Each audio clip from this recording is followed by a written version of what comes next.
What's going on, ladies and gentlemen, boys and girls? Your good friend Jesus doing work. I'm bringing you guys a little gameplay commentary on the good old map Hanoi. My ending score, if you care, was 38-3 on TDM, so hopefully you guys enjoy the video just as much as I did playing it. So, if you guys haven't noticed already from me posting a video, I am back again from my vacation. And yeah, I'm going to be posting videos every single day now without interruption, hopefully, unless something random comes up. But I have no scheduled plans from now till when school starts for me, which is, I believe, the 17th of August. So it's definitely coming around the corner, but that's a good 11 commentaries. So hopefully you guys continue to watch them. And once school starts, probably come upon a different schedule. I definitely will not be able to post every day.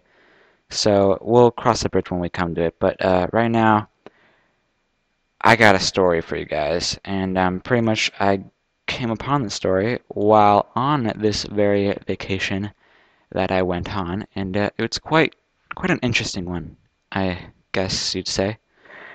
But yeah, pretty much our vacation, we went to Arizona, northern Arizona, where there's a bunch of slot canyons, beautiful slot canyons. And if you don't know what a slot canyon is, it's a very thin canyon, about probably smaller than your arm length, and pretty much it's formed through flash floods or rain. Some wind is a contributing factor, but it's mainly from the water from flash floods that occur in the desert.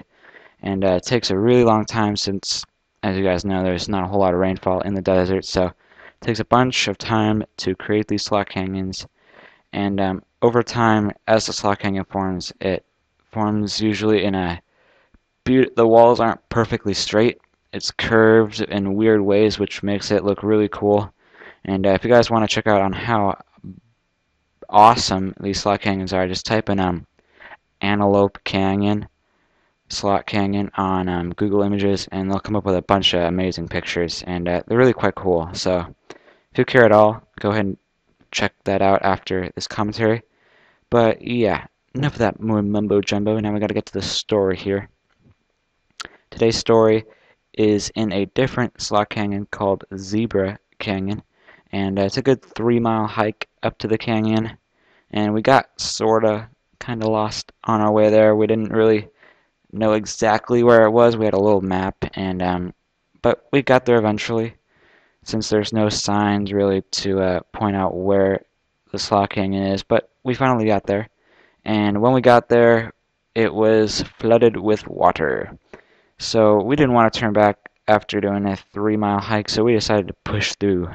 So we hiked through the water, not knowing how deep or how long the water ran for in the slot canyon. And we just did our own thing. We just hiked through the water, which at its highest I believe was, to me, neck high. And I'm not that tall. I'm only like 5'5.5" or 5'6". So you can compare that to your height. And it's about, I don't know, a 200-meter slot canyon. And I got some good pictures. It was a real amazing looking slot canyon. I know probably most of you guys really don't care too much about desert landscape, but I do, so this is why I'm telling you guys this commentary.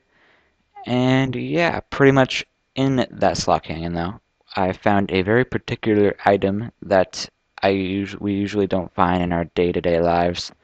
I found a bone, but not just an ordinary bone, a very big bone. Not, I don't know what animal it belonged to at its time, but I would assume it came from a cattle or some sort, a cow or something of that assortment. And because it was really big, it was bigger than any human bone probably, and it was big. So I got a picture with it, and then I just set it back down into the river or the slot canyon.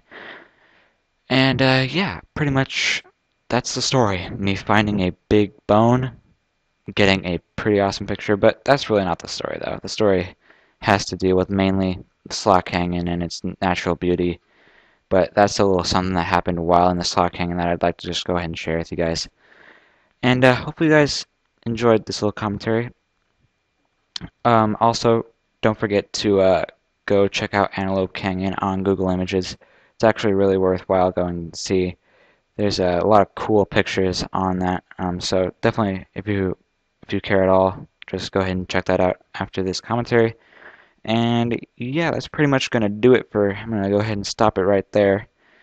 But yeah, hopefully you guys enjoyed this gameplay commentary. Ending score, I will repeat again, was 38-3 on TDM on the map Hanoi. This has been Jesus doing work. Peace out.